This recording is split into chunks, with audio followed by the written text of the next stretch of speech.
I literally spoke to my granddad for about 3 minutes, and then I noticed that his pain was coming back. Like, from that moment where his pain was gone and I could talk to him for a very short time, the pain started to come again. He started getting irritated again. He started to roll on the bed again.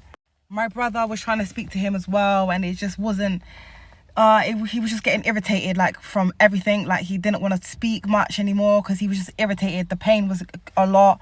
He was saying, it hurts, and he was holding his stomach, and it was just a lot. It was just a lot in the moment. So anyway, I shut up after about, altogether, I think I was talking about Islam for altogether about 6 minutes, 6-7 minutes. And then from there, because there was no more response and stuff, I just stopped talking about it. I was like, this isn't the time.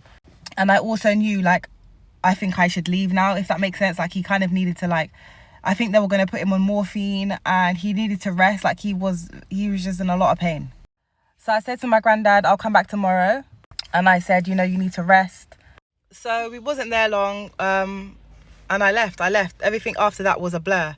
Everything after that moment was a blur that day. But I knew I was going to go back the next day, the 10th, March the 10th. I knew I was going to go back the next day and I was going to see him. And I don't know how.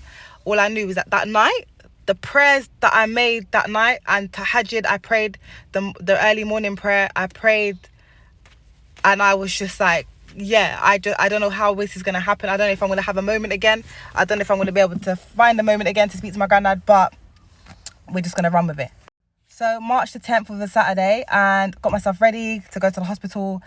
And my mum did say that, like, a lot of my family were there that day. So they were, like, playing music. My aunties, my uncles were there just to sit and chill with him and stuff, because everyone kind of, like, felt in their heart that, like, it was going to come to an end very soon.